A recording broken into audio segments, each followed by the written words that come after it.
voice you're about to hear is the voice of a lady who was raped at the age of 4. She said she would like to share her story because a lot of time people doubt these things happen. And she agreed to be anonymous. So please listen and learn something from this story. Thank you so much for being with me on this journey. We're ready to reach out to a lot of people who are dealing with trauma, who are dealing with anxiety, depression. So please do stay with me on this podcast while I reach out to as many people as I can. God bless you all. Thank you so much. It's hard. Very hard to tell one's life. I want to remain anonymous. I know people find it difficult to believe that such things happen, but they do actually happen. It happened to me in person. It happens when I was just 4 years old.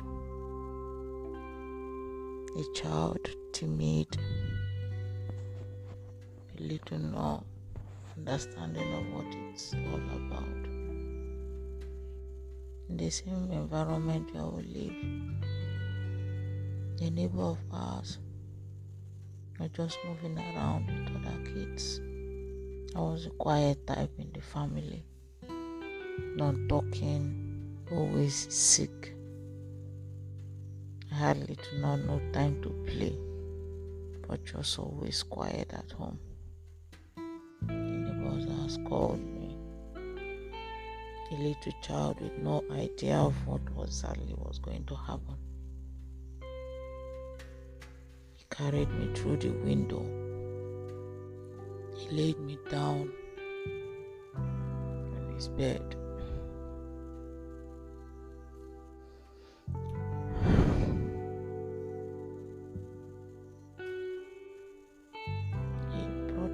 His manhood and tried to stick it into my vagina body. I tried shouting, but he used his hands to cover my mouth.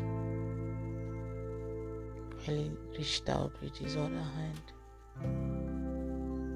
to get an ointment to apply. With the fear and pain of him forcing himself on me, when it was actually done to his own satisfaction.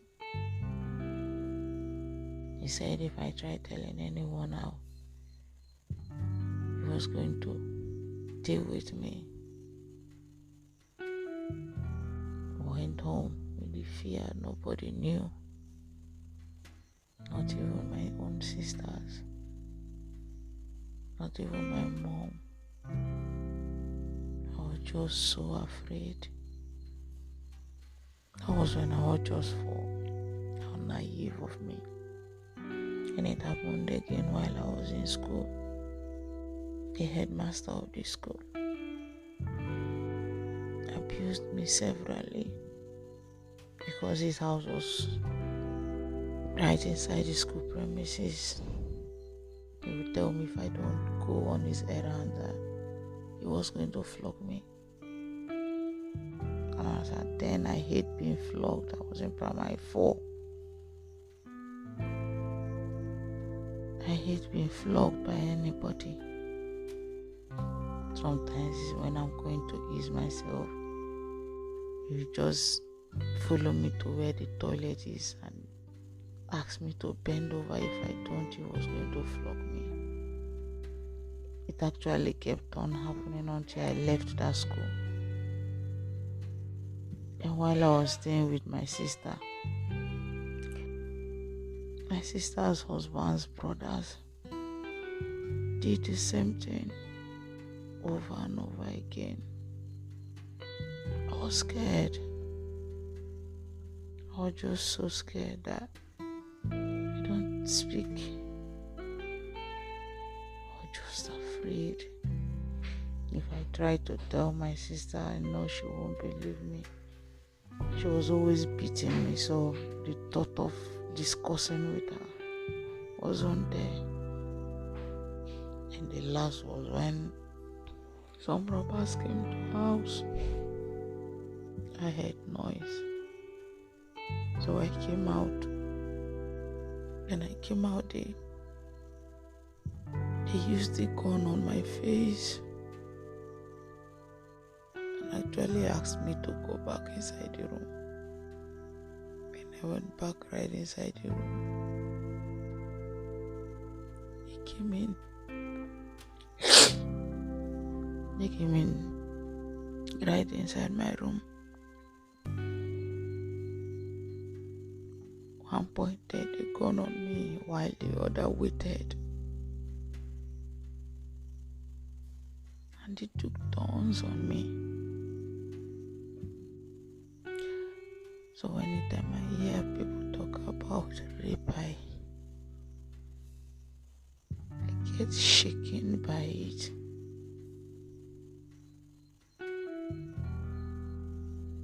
Although I've talked to a friend of mine about it, but the fear and the thought of it just keeps ringing. So I advise people out there to be open to whoever they're living with, because you don't know what that person is going through. I know this might not be in detail of what you want anyone would like to comprehend, but when they took turns on me, I felt it. Each time I close my eye, I see their faces. I see the faces of my abusers. Up to an extent, the thought of a man coming close to me is scary. I am 33 years old, but I still fear men because of the abuse, because of the scars and injuries in me. I'm just so scared they will do it all over and over again.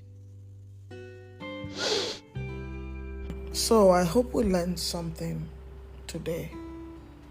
First, we should try as much as we can to be close to our children.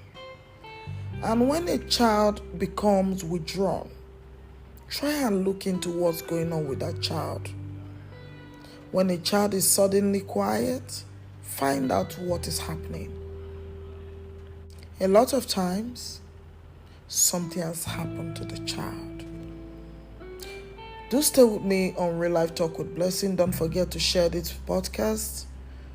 Let it reach your friends, reach your family members. Let everyone learn one or two things from this today. Thank you so much. I'll talk to you again on Real Life Talk.